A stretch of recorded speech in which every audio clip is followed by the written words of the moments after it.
Hi, I'm Nanette, your family health coach, and I'm back today to share with you the fourth of the 5 strategies to reclaim your birthright to health.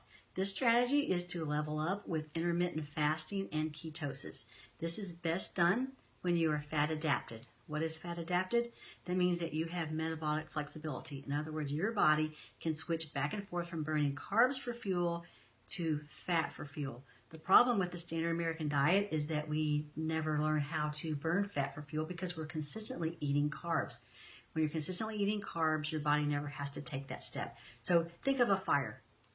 The carbs are your kindling. They light fast, they burn fast, and then you need more. You need more food, you need more kindling. Whereas fat is the logs. The logs burn slower, last longer, and they also burn cleaner. So how do you get your body used to this? You have to quit eating all the time, for one. Just eat when you're hungry. It's real easy to eat because it's breakfast time, eat because it's lunchtime, eat because somebody else is eating.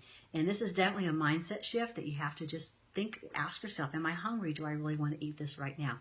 Another great thing to use is the eating in a compressed window. So basically, I typically eat in a 6 to 8 hour window. So if I have dinner at 6 o'clock, I'm not going to eat again until maybe between 10 and 12.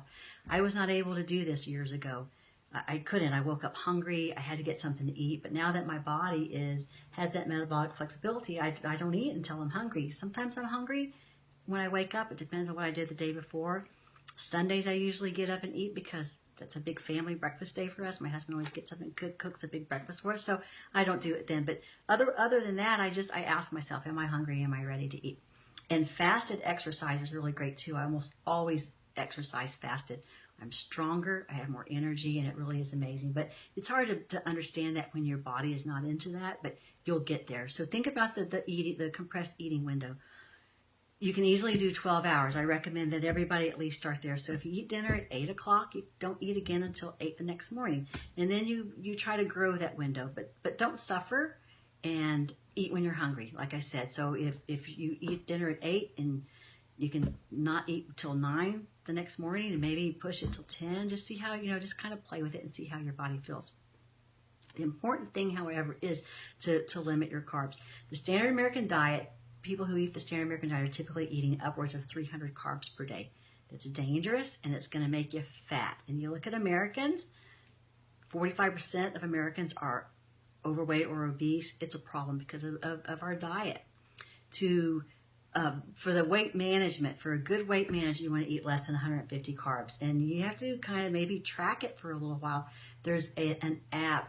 There's lots of apps that you can track your macros. Just track your fat, your carbs, and your protein, and just do it until you're used to it, and you're going to learn how many carbs are in your food. For example, corn tortillas, if you eat 2 of them, that's 50 carbs. So that's a lot. So I don't eat those very often. I usually just eat whatever I'm eating out of the taco.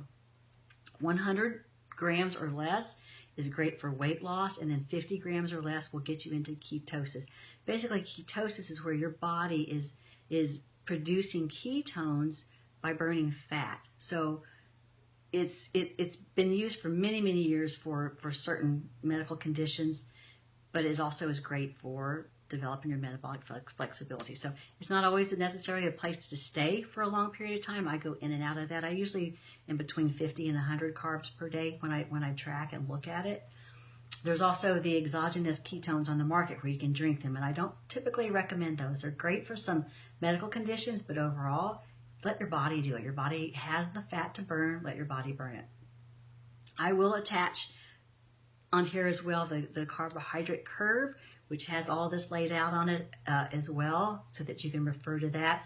And once you get your body into this metabolic flexibility, you're going to increase your human growth hormone. You're going to improve cellular repair, reduce your insulin levels.